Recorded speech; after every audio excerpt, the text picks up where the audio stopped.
ବନ୍ଧୁଗଣ ସାବର ଶ୍ରୀକ୍ଷେତ୍ର କୋରାପୁଟର ଶ୍ରୀ ଜଗନ୍ନାଥ ମନ୍ଦିର ଆଜି ନିଶ୍ଚିତ ଭାବରେ ଆନନ୍ଦିତ। ସାବର ଶ୍ରୀକ୍ଷେତ୍ରର ବଡ଼ଦାଣ୍ଡରେ ଚଳିତ ମାସ 16 ତାରିଖରେ ଶ୍ରୀଗୁଣ୍ଡିଚା ଯାତ୍ରା ଅନୁଷ୍ଠିତ ହେବ। ମହାପ୍ରଭୁ ଶ୍ରୀ ଜଗନ୍ନାଥ, ପ୍ରଭୁ ବଳଭଦ୍ର ଏବଂ ଦେବୀ ସୁଭଦ୍ରାଙ୍କର ଟାହିଆ ଯେଉଁ ଲାଗେ, ସେ ଟାହିଆ ପ୍ରସ୍ତୁତ ହୋଇ ଆସିଛି ସୁଦୂର ପୁରୀ ସହରରୁ। ଏ ଏକ ପରମ୍ପରା ହୋଇଯାଇଛି।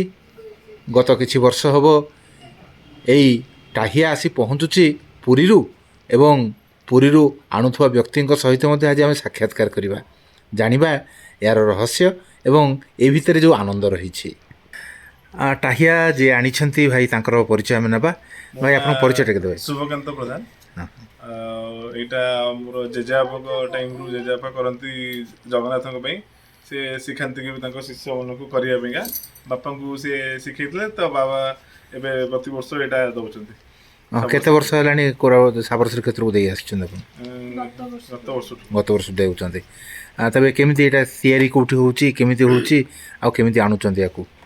ଘରେ ହିଁ ତିଆରି ହେଉଛି। ଏଇଟା ଘରେ ତିଆରି କରି ସେ ମାନେ ଟିକେ ଭଲସେ ପ୍ୟାକିଂ କରେ, ଯେମିତି କିଛି ମାନେ ଭଙ୍ଗାଭଙ୍ଗି ନ ହୁଏ। ତ ଏଇଟା ପୁରୀରୁ ଯେଉଁ ବସ୍ ଆସୁଛି କୋରାପୁଟ, ସେଇଥିରେ ଆମେ ହେଲେ ଏ ଟାହିଆଟା କେଉଁଥିରେ ତିଆରି କରୁଛନ୍ତି? ସୋଲରେ ତିଆରି କରୁଛନ୍ତି। ତେବେ କେତେ ଦିନ ଲାଗୁଛି ତିଆରି କରିବା ପାଇଁ? 2 ମାସ 3 ମାସ ଖଣ୍ଡେ ଲାଗିଯିବ। କାହିଁକି ଛୁଆ ପିଲା ଅଛନ୍ତି, ସେମାନଙ୍କ ସାଙ୍ଗେ ପସିବଲ୍ ନୁହଁ, ତ 2 ମାସ ମିନିମମ୍ ଲାଗିଯିବ। ତେବେ ଶ୍ରୀକ୍ଷେତ୍ରରେ ତିଆରି ହୋଇଥିବା ଏ ଟାହିଆ ସାବର ଶ୍ରୀକ୍ଷେତ୍ର କୋରାପୁଟକୁ ଆଣିବା ପାଇଁ ଆପଣ କେମିତି ମନସ୍ଥ କଲେ? ଏମିତି ମୁଁ ଏଇଠି ତ ମାନେ ବାହାଘର ହେଇଥିଲା, ଶ୍ୱଶୁର ଘର ଏଇଠି, ତ ବାବୁ ଯାଉଛୁ ଯେହେତୁ ସେଇ ଟାଇମରେ, ତ ଆମେ ଦେଇ ଦେଉଥିବା। ଆମେ କ'ଣ ଅଛି ଜିନିଷଟା, ଆଉ ଏଇଠୁ ବି ଯିବ ଟିକେ ମନୋଭାବ ରହିବ, ଟିକେ ପୁରୀରୁ ଆସିଯିବ ବୋଲି ସେଇ ହିସାବରେ ଆମେ ଏଇଟା ଆପଣଙ୍କ ପରିବାର ତିଆରି କରନ୍ତି? ପରିବାର ତିଆରି କରନ୍ତି। ପରିବାରରେ ମୁଖ୍ୟତଃ କୋଉମାନେ ସବୁ ଲାଗନ୍ତି ଏଥିରେ କରିବା ପାଇଁ? ଏଇ ଜେଜେବାପା ବାପା ଲାଗନ୍ତି। ଜେଜେବାପା ଆକ୍ଚୁଆଲି ମୁଁ ଷ୍ଟାର୍ଟ କରିଥିଲି, ବାବା ଏବେ କରୁଛନ୍ତି। ଜେଜେବାପା ହେଉଛି ନାରାୟଣ ପ୍ରଧାନ, ଜେଜେବାପାଙ୍କ ନାମ। ବାପାଙ୍କ ନାଁ ଦାମୋଦର ପ୍ରଧାନ। ତେବେ ଏ ଆଣିବାରେ କିଛି ଅସୁବିଧା ହେଇନି? ବସ୍ରେ ଆଣିବା, ବସ୍ ବାଲା ବି ସହଯୋଗ କଲେ? ଆପଣଙ୍କୁ କେମିତି ଲାଗୁଛି ଏ ଟାହିଆ ଆପଣ ଯେତେବେଳେ ସାବର ଶ୍ରୀକ୍ଷେତ୍ର କୋରାପୁଟର ବଡ଼ଦାଣ୍ଡରେ ମହାପ୍ରଭୁ ଜଗନ୍ନାଥ, ବଳଭଦ୍ର, ସୁଭଦ୍ରା ଯେତେବେଳେ ପିନ୍ଧି ବାହାରିବେ, କେମିତି ଲାଗୁଛି ଆପଣଙ୍କୁ? କେମିତି ଅନୁଭୂତି କେମିତି? ବହୁତ ଭଲ ମନୋଭାବ ଲାଗୁଛି। ଆଉ ଆମେ ଏତେ ଦୂରରୁ ଆଣିଛୁ, ସେ ଲାଗିଲେ ଆମେ ବି ଖୁସି ହବୁ। ଆଉ ଜଗନ୍ନାଥ ଆଶୀର୍ବାଦ ସବୁ ଚାଲିଛି, ଆଉ ଆମେ ନେଇକି ଆସିଛୁ ତାଙ୍କରି ପାଇଁ। ତାଙ୍କ ଇଚ୍ଛା ନଥିଲେ ଆମେ ଆଣିପାରିନଥାନ୍ତୁ ଏଇଠି।